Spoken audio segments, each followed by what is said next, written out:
सारिखा असता पाठी राखा, इतरांचा लेखा कोण करी.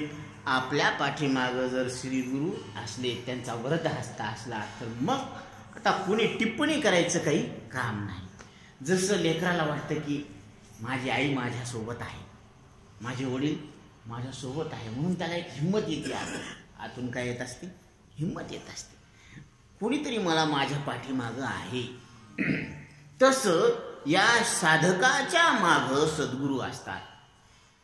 साधकाचे जे साध्य आहे ते साध्य करून देण्यासाठी सद्गुरू सोबत असतात.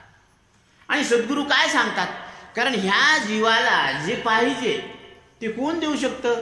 फक्त सद्गुरू. सद्गुरू वाचुनी संसारी तारक, नसेची निष्ठंकान कोणी. इंद्रचंद्र देव ब्रह्मादी करोनी, संशयाची श्रेणी छेदितीची ना. आता इंद्र चंद्र देव यायचेच संशय सुटले नाही, तर ते तुमच्या आमच्या अंतकरणातले संशय काय दूर करणार? जे आडातच नाही तर पोऱ्यात येईनच कसा? म्हणे मी तुम्हाला नाही का तुमच्या ठिकाणी असलेली सगळी गरिबी दूर करून टाकन आणि ह्यालाच घालायला लंगोट नाही. अरे वा, निघाला काय? गरिबी दूर करायला. कोणाची? लोकांची. हे दिव्याखालीच अंधार आहे. तसं एक इंद्र चंद्र ब्रह्मदेव काय यायच्याच अंतकरणातले संशय दूर झाले नाही, तर हे आपल्या अंतकरणातले संशय काय दूर करणार आहे? यायलाच यायचं मरण चुकलं नाही, तर आपलं काय मरण चुकवणार आहे? ब्रह्मभुवना लोका पुनरावर्ती अर्जुन, ब्रह्मपणाचे निभडसे न चुकतीच पुनरावृत्तीचे वळसे. की निवटलियाचे जैसे पोटन दुखे अर्जुना. हे ब्रह्मदेव म्हणजे काय माहिती का? हे सुद्धा मृत्यूच्या मापाला लागलेला आहे. हे सगळ्याला जन्म देतय, सगळ्याचं जन्म पाहतं, बारशे करतं आणि सगळ्याच्या मागून मरतं, म्हणजे सगळ्याचे तेरशे पाहते आणि मग सगळ्याच्या मागून मरतं. म्हणजे सगळ्यात जास्त अपेक्षी कोण? मौनीच्या भाषेत आणि भगवान श्रीकृष्णांच्या भाषेमध्ये ब्रह्मदेव सगळ्यात मोठा अपयशी. विठ्ठल विठ्ठल.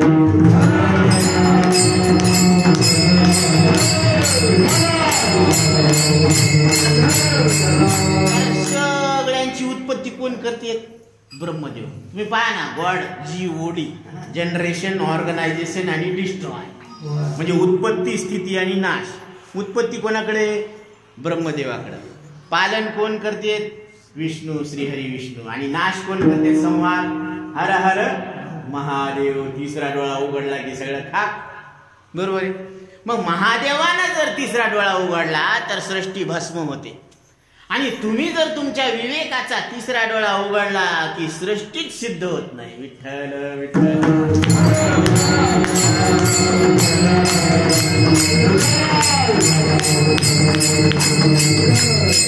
म्हणून तुमच्या ठिकाणी सुद्धा तिसरा डोळा आहे. कोणता आहे? विवेकाचा, विचाराचा. म्हणून ऐसे बोलावे ते बोल, उरेल अनुभवाची ओल. असं बोलावं की त्या बोलण्यातून तुमच्या अनुभवाची ओल उतरली पाहिजे. तुम्हाला वाटलं पाहिजे की हे आपलं चालू आहे. कोणाचं चालू आहे? आपलं चालू. कारण तुम्हाला अनुभव जे आहे ते तुमच्या अनुभवाला जे आहे ते जर सांगितलं तर तुम्हाला काय वाटेल? हे आपल्याबद्दल बोलायले. तसं ज्ञानोबराय जे बोलायले ते कोणाबद्दल बोलायले? आपल्याबद्दल. तुकोबराय जे बोलायले ते आपल्याबद्दल. नाथ महाराज आपल्याबद्दल. आणि काय बोलायले ते? की तुम्हाला सुख मिळवायची गरज नाही आणि दुःख घालवायची गरज नाही, कारण तुम्ही अंगानच कसे आहात? सुखरूप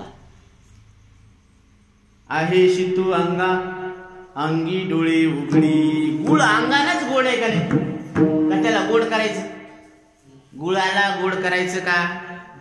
त्याच्या ठिकाणी असलेला कडूपणा घालवायचा का? इकडं कसं आहे बाबा? आमच्या इकडं असं आहे, गुळ कडू नसतो आणि त्याला गोड करायची गरज नाही. इकडे बी असंच आहे.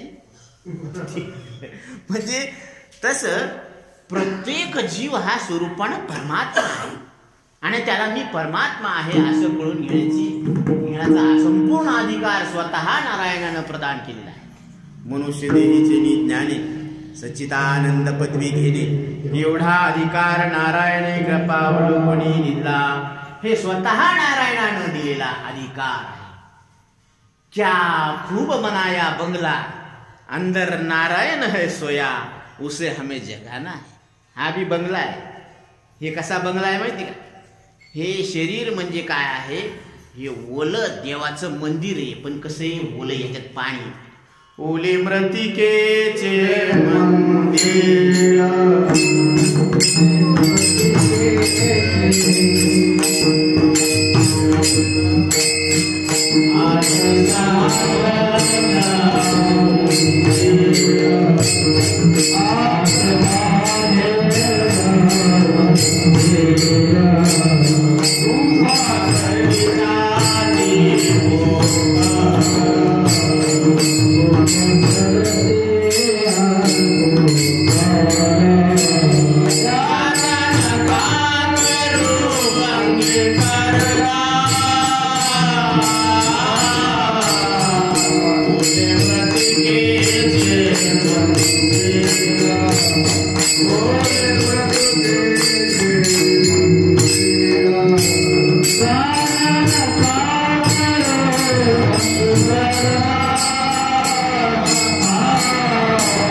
मंदिर, देवाचं मंदिर आहे पण ओलं आहे.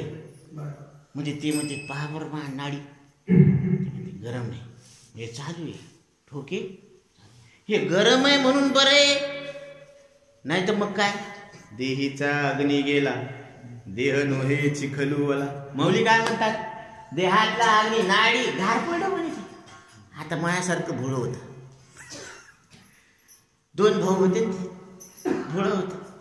त्याला एक म्हातारी होती आणि ती बिमार पडली. ती म्हणे आता काय करावं? ते डॉक्टरकडे गेले. डॉक्टर म्हणले ठीक आहे, तुम्ही एक काम करा, हे औषध आहे बाटली आणि हे हलवू हलवू द्या म्हणले. काय म्हणले? हलवू हलवू द्या. आता हे आले ना घरी, ते म्हणे दादा तू धर तंगड, मी धरतो हात.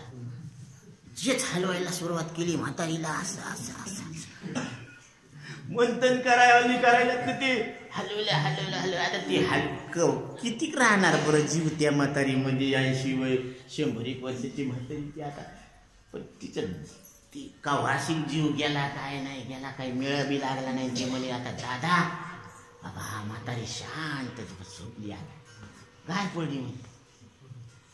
आता ते काय हलवून द्यायचं होतं, कोणाला हलविलं, यायला सांगितलं होतं औषध हलवून द्या. ते बाटली खाली कसं राहते ते तसंच राहते म्हणून ते म्हणले हलवून द्या. यायला म्हातारीलाच हलविलं, म्हातारी हलवूनच गेली. मग वर्म कळायला पाहिजे ते काय बोललं, कशासाठी बोललं हे तर ध्यानात ठेवायला पाहिजे. तसं साधू संत सांगायला लागले तुम्ही देव येतं, तुम्ही देव येतं, तुम्ही देव येतं. आणि त्याला वाटायलं की ह्या 3.5 हाताच्या देहाला धरून मी कसं काय देऊ? मी तर येतो जातो उठतो बसतो खातो बोलतो पितो, आणि असा कसा देऊ? खाणारा पिणारा. खरं खरं सांगा, आपल्या आवडत्या वस्तूची शपथ घेऊन सांगा, आपल्याला खरंच वाटतं का की मी देव आहे? तिकून सांगितलं आणि इकडं पक्काच विश्वास वाटला, असं आहे का? म्हणजे वा रे वा, एकाशी खाय आणि एकाशी गाय, लाज नाही तिशी सांगावी, असंच झालं ना. म्हणजे ही बुद्धी काय झाली? बुद्धी बोध्या सोके, आणि एवढीच वस्तू चुकी. ते म्हणले पाटलाचं घोडं एक आठवाडी घोडं सगळ्याला बसू देतो, पण पाटलालाच बसू दे. वा रे वा, घोडं सगळ्याला बसू द्यायला, गाड्याला बसू द्यायला, ह्याला बसू द्यायला, शेजारच्याला पाटलालाच बसू दे. वा रे वा. तशी ही बुद्धी सगळ्याचं वर्णन करायला लागली. जीव कुठे म्हणलं की तिला गुंगी यायला लागली, झोपायला लागली ती. म्हणून ते म्हणतात ना कीर्तन कसं पाहिजे? चकमक पाहिजे बाप्पा.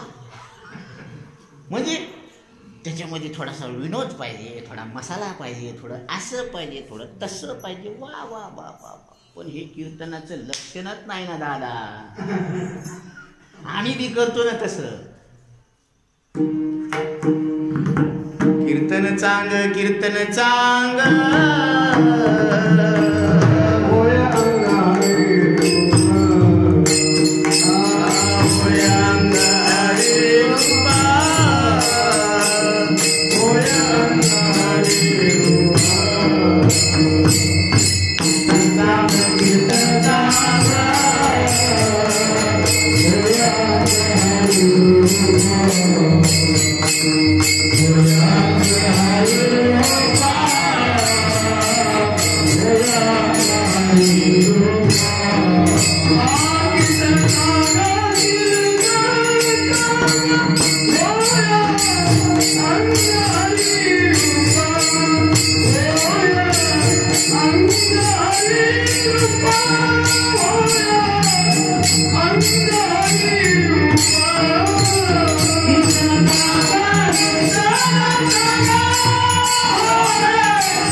पद्धती आहेत बरं का.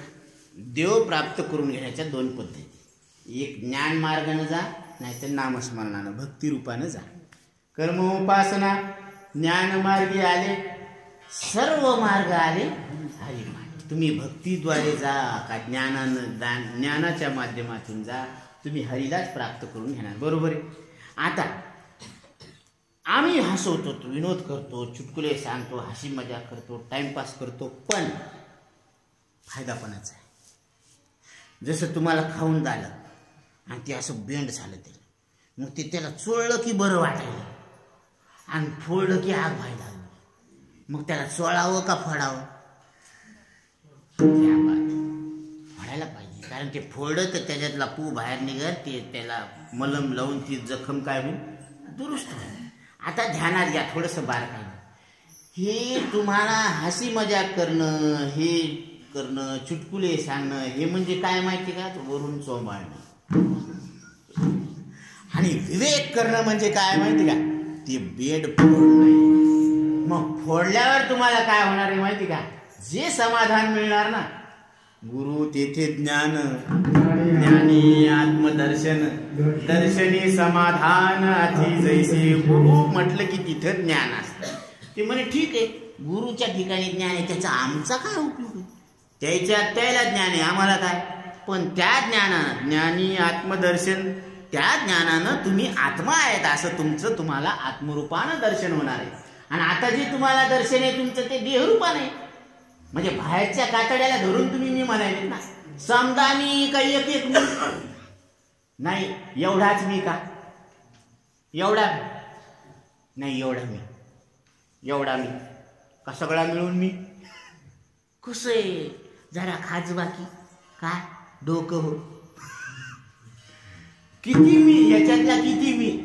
आता इथं तर लई मोठे येतं, काय काय 2 कान आहेत, 2 डोळे, दात किती बाळा, दात किती आहे तुला? या बात है, 32 दात आहे. तू किती आहे? तू किती? हा, बोट किती येतं? 5. आणि तू किती? क्या बात आहे, खरं बोलायला तुम्ही एक आहे. म्हणजे मी एक आहे हे हृदयावर हात ठेवून बोला की तुम्ही किती येते. आतून काय उत्तर येते, मी एक आहे. आता अजून एक सांगतो, तुमच्या बायकोचा नवरा किती? नाही सांगताय, तुम्ही सांगा बाबा. आता कसं अंगावर आलं. म्हणून त्यांनी काय सांगितलेलं माहिती,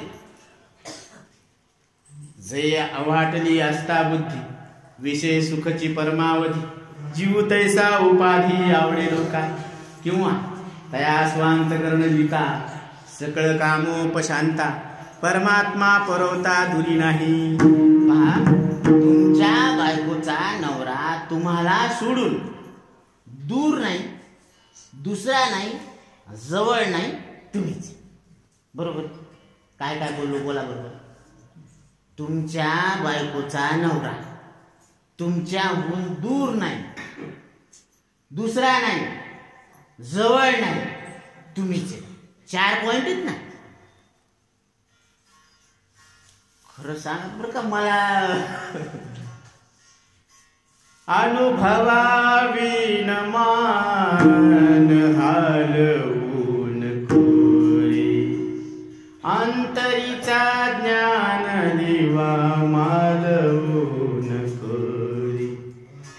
भजना विण काळ, हरी भजना विण काळ घालवू नको रे, अंतरीचा ज्ञान दिवा मालवू नको रे. बरोबर. अनुभवाची उरेल ऐसे बोलावे ते बोल. अनुभवाची ओल उतरल असं बोलायला पाहिजे. का उगं बोलता येतं म्हणून काय बी बोलायचं, खाता येतं म्हणून काय बी खायचं, असं जमतं का? जमत नाही असं. आई सांगायची, ऐसी जगह बैठना कोई न बोले उठ, ऐसी बात बोलना कोई न बोले झूठ. आपण जे बोलायलं त्याचं कोणी खंडन करू नये आणि आपण अशा ठिकाणी बसायला पाहिजे की इथून कोणी उठ म्हणलं नाही पाहिजे. पण हे आपण आलो बालपणावर, बालपणालाच मी समजलं, बालपण गेलं निघून, हे आलं तारुण्यावर. ती म्हणाली मी तरुण आहे, तरुण पण बी गेलं, हे आलं म्हातारपणावर. आता त्याला वाटायलं म्हातारपणावरून आता कुठं जावं, कशाला मी म्हणावं, याच्या पुढं काही दिसत. बरोबर आहे. म्हातारपणाच्या पुढं काय आहे, म्हणून म्हातारपणामध्ये चिंता लागली आता. म्हणून आचार्य सांगतात, बालस्तावत क्रीडा असता, तरुणस्तावत तरुणी रक्ता, वृद्धस्तावत चिंता मग्ना, परब्रह्मणी कोपी न मग्ना. बालपण कसं जातं, खेळण्यामध्ये जातं. बालपण गेले नेनता,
बचपन खोया जवानी आई.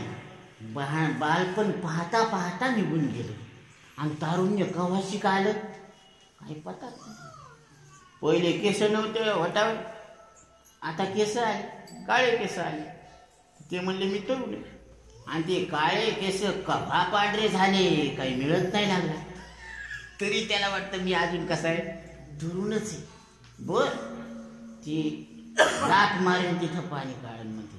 बर म्हणजे बालपणात किती बळ असतं, त्याच्या पायात बळ असतं. आणि तारुण्यात कुठं बळ असते, मनगटात बळ असते. आणि म्हातारपणात कशात बळ असते, तोंडात बळ असते. नुसतं बडबड बडबड बडबड. म्हणून जे काही करायचं ना ते तारुण्यात करा. जेवढं काही करायचं ते सगळं तारुण्यात करा. कारण म्हातारपणामध्ये बायको टीव्हीचं बटन सुद्धा दाबू देत नाही.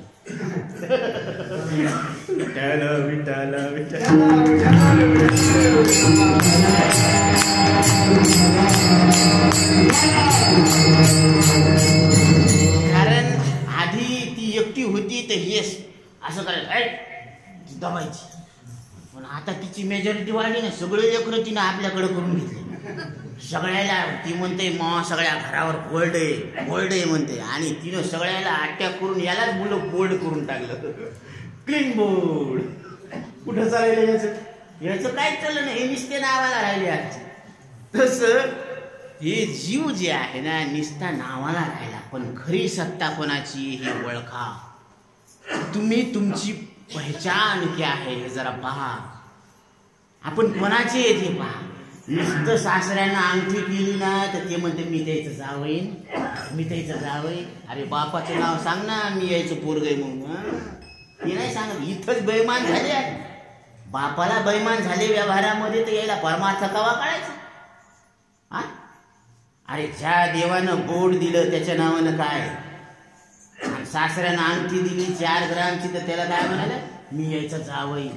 आणि ज्यानं बोट दिलं त्याच्या नावानं काय केलं आपण? तिकडे तर खातच नाही केलं. दिले इंद्रिय हात पाय कान,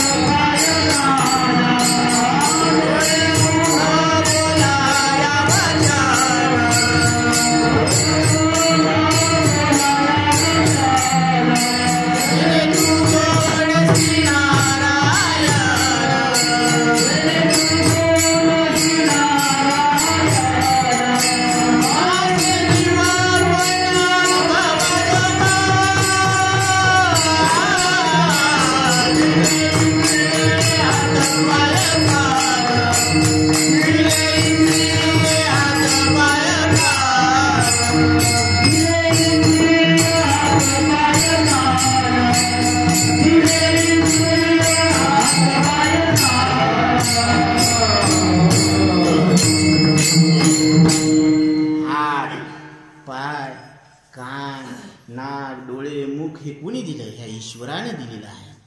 ह्या त्या ईश्वराची आठवण झाली पाहिजे हाताकडे पाहिल्यानंतर. हीरे मोती से शोभा नहीं है हाथ की, है हाथ वो जो प्रभु चरण में वंदन किया करे. हीरे मोती से शोभा नहीं है हाथ की, है हाथ वो प्रभु चरण में वंदन किया करे. ऐसी लागी लगन, ऐसी लागी लगन,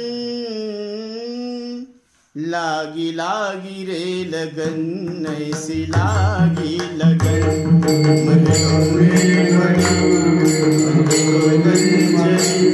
मेरा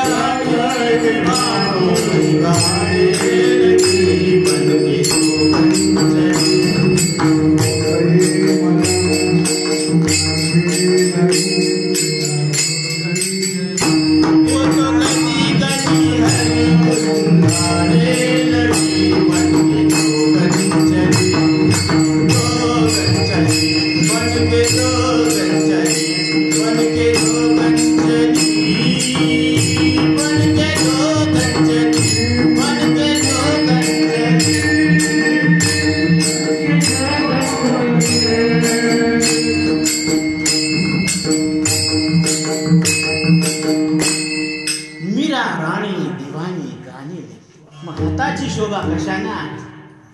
ज्यानं हात दिले त्याचं नाव घ्यायला पाहिजे, ज्यानं डोळे दिले त्याचं नाव घ्यायला पाहिजे. मग डोळा दिसणाऱ्या वस्तू दाखवणे, पण डोळा ज्याच्यानं दिसत ते कसं दाखवणे? डोळ्याला डोळा पाहू शकतो का? नाही. म्हणून विज्ञातार मरे केण विजाणिया, जो सगळ्यांना जाणायला लागला डोळ्याद्वारे. म्हणून योग वसिष्ठ ग्रंथामध्ये प्रभू रामचंद्र वसिष्ठ ऋषींना शरण जातात आणि तिथं विचारतात, हे गुरुदेव ब्रह्मतत्व कशाला म्हणतात ते मला सांगा. त्यावेळेस सद्गुरु वसिष्ठ सांगतात, हे रघुनंदन राम, जो डोळ्याद्वारे रूपाला जाणतो, जो कानाद्वारे शब्दाला जाणतो, जो त्वचेद्वारे स्पर्शाला जाणतो, जो जिभेद्वारे रसाला जाणतो, हे रघुनंदन राम, ते तत्व म्हणजे ब्रह्म आहे आणि ते तुमचं आमचं सगळ्यांचं एक स्वरूप आहे. म्हणून सद्गुरु साधकाला महावाक्याचा उपदेश करतात, तत्वम असी ते ब्रह्म तू आहे. आपण काय लक्षात घ्यायचं की मी शब्दाचा अर्थ शरीर, श्वास, इंद्रिय, अंतकरण रहित केवळ जे अस्तित्व आहे ना, ते मी ब्रह्मरूप आहे, रामरूप आहे. म्हणून हे राम हे आपलं काय आहे? स्वरूप आहे. मोटके गुरुमुखे उदय जत दिसी, नेमक्या शब्दात सद्गुरू सांगतात. आणि हृदय स्वयंभजी असे. आता तुम्ही सांगा, या बालकाला आपण विचारलं होतं त्यावेळेस, तुम्ही एक आहेत बरोबर आहे, बरं तुम्हाला कळतं का? म्हणजे पहिल्यापासून कळतं का आम्ही सांगतो म्हणून तुम्हाला कळतं? तुम्हाला कळतं हे तुम्हाला कळतं का नाही? म्हणजे तुम्हाला डोळ्याद्वारे रूप कळतं, कानाद्वारे शब्द कळतात, हे कळतात ना तुम्हाला? म्हणजे आम्ही सांगितल्यावर कळाले का आधीच कळत होते? हा, आधीच कळत होतं. म्हणजे तुम्हाला कळतं हे तुम्हाला सांगायची गरज नाही. तुम्ही एक आहेत हे तुम्हाला अनुभव आहे. बरं, तुम्ही पूर्वीचेच आता आहेत हे महत्वाचं आहे. तुम्ही पहिलेच आता आहेत का बाबा? तुम्ही पहिलेच आहेत, मागचेच आता आहेत ना? मागचेच आता आहेत म्हणल्यावर हे असं भवल्यावर होतं का? आणि असं असलं असतं तर मग पसंत केलं असतं का? आत पोकळ बाहेर पोकळ डोंबाराचा गोळू, म्हातारपणी नवरा गेला तोही विसर भोळू. आता फुगडी फू फू बाई फू फुगडी फू, जमलास काय माझ्या गोविंदा तुर गोविंदा. आत पोकळ बाहेर पोकळ डोंबाराचा गोळू, म्हातारपणी नवरा गेला तोही विसर भोळू. आता फुगडी फू फू बाई फू फुगडी फू.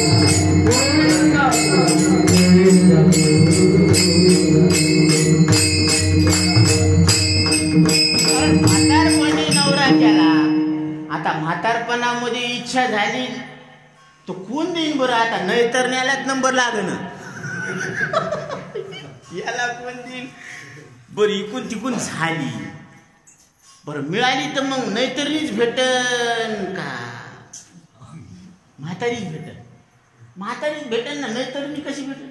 आता एकाला सांगितलं असंच, गावामध्ये अडचण होती, ती म्हणे ह्या पाय म्हाताराच आहे बरं का, पण असं आहे की 2-4 दिवसात ते किंवा महिन्या 15 दिवसात कुचकणार आहे, पण त्याला लय मोठी संपत्ती आहे. तू एक काम कर ना, त्याला नका नवरा समजू, त्या संपत्तीला नवरा समज.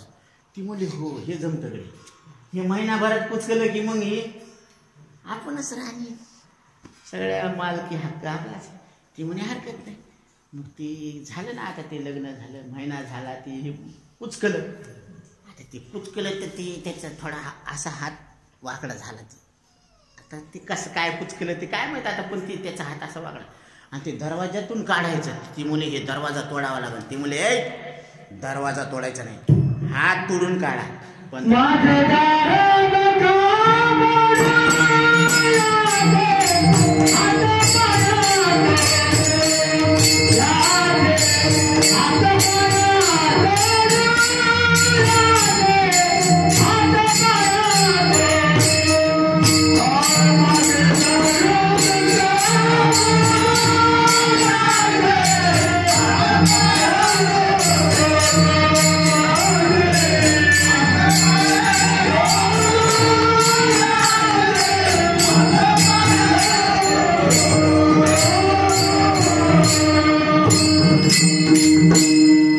दरवाजाला हात बिलकुल नाही लावायचा, ह्याचे हात तोडा, पाय तोडा आणि मग ह्याला काढा.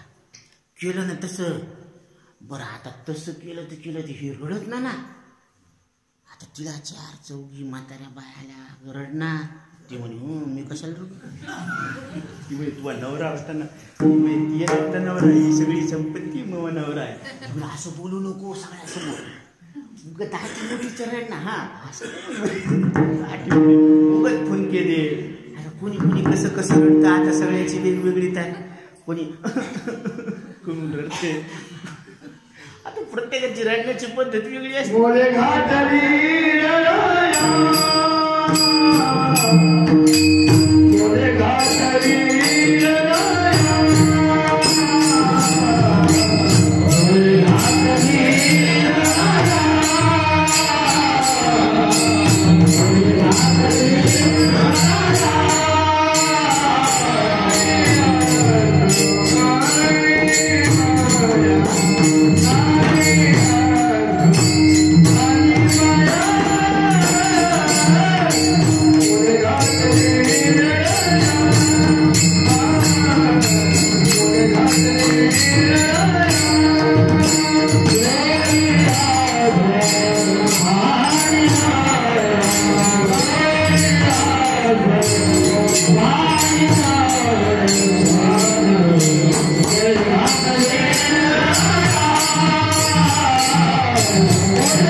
नाही माया, मोले घातले रडाया, पैसे देऊन त्याला रडायला बसलो.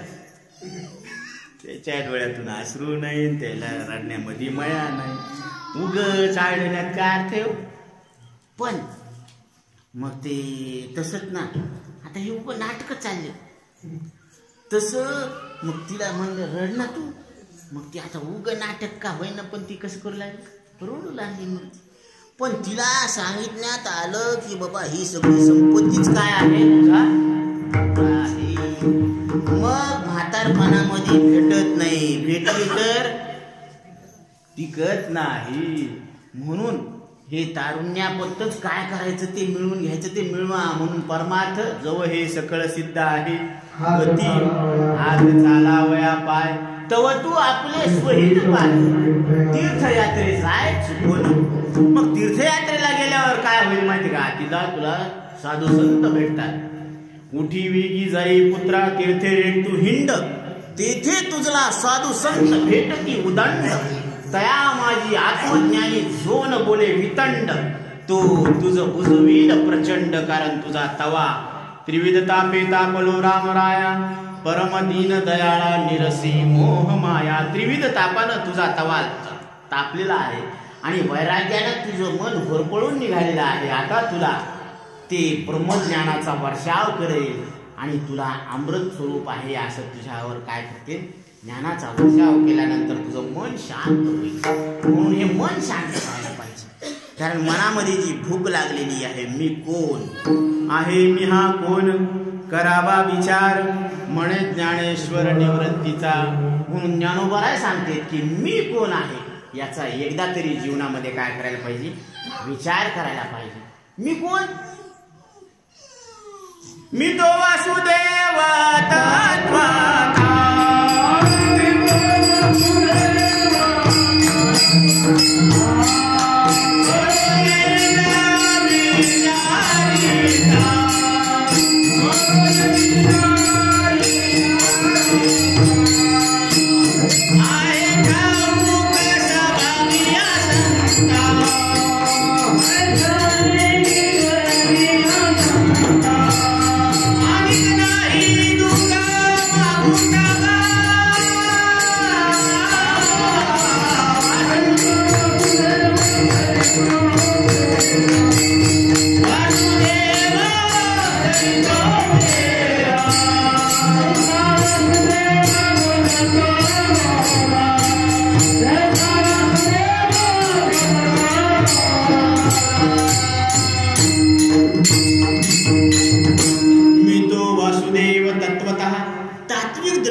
वासुदेव स्वरूप परमात्मा आहेत असं सद्गुरू आपल्याला, साधू संत आपल्याला सांगतात. मग साधू संत जे सांगतात ते खरंय, बरंय आणि सोपं आहे. साधू संत जे सांगायले ते खरंय, बरंय आणि सोपं आहे आणि आपल्याला आवडतं. मग तुम्हाला मरण नाही म्हणल्यावर तुम्हाला आवडणार का नाही? खरं सांगा, आपल्या आपल्या आवडत्या वस्तूची शपथ सांगा, कोणाला मरण आवडत? हातवर नाही, कोणालाच आवडत. म्हणजे न मरणे निर्विवाद जगापुढे. आता तुम्ही देव आहेत म्हणल्यावर देवाला मरण असतं का? देव मरतो का? कोणाही धर्मामध्ये पंथामध्ये विचारा तुम्ही, देव किती आहे? देव मरतो का? देव दिसतो का?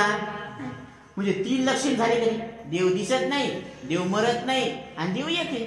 आणि तुम्ही किती येते? तिथंच आले म्हणे तुम्ही. आता तिथंच काय करावं? आता तुम्हीच तिथं आणला आम्हाला. तुम्ही किती येते? तुम्ही दिसतेत का? तुमचं शरीर दिसते, तुम्ही कुठे दिसते? तुमचं मन दिसतं का बाबा? मन नाही दिसत. खरंच सांगा, ऐका ना, मन दिसत नाही. मनाला कोण जाणार? तुम्ही नाही. मग तुम्ही दिसतेत का? नाही. आणि हे कोण सांगते? अदृश्य दर्शने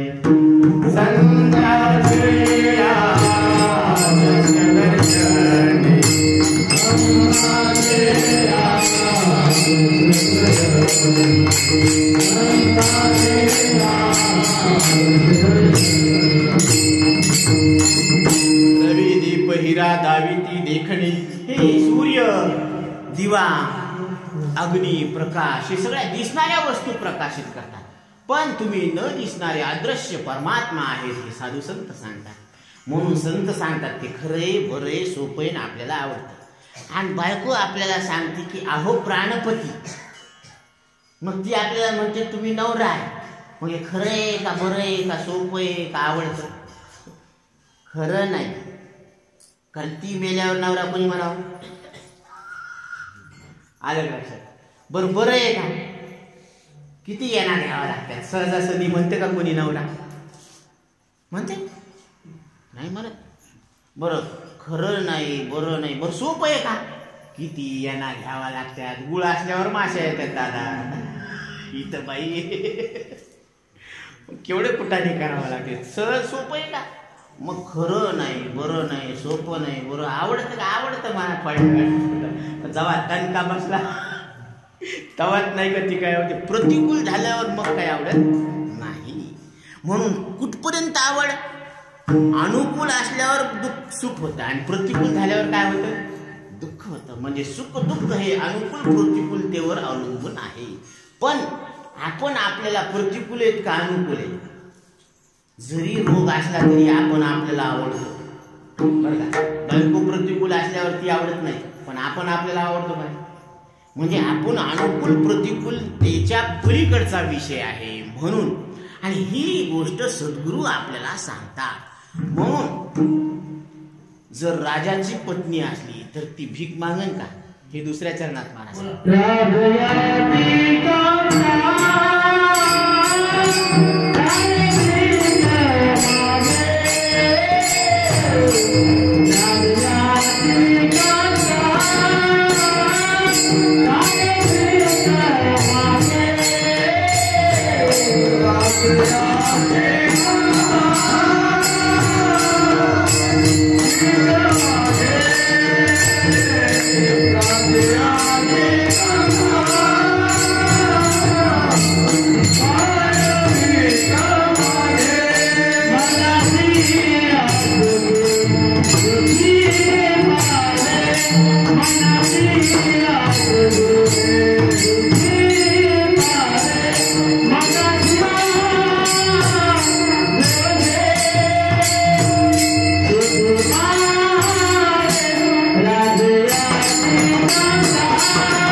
Oh,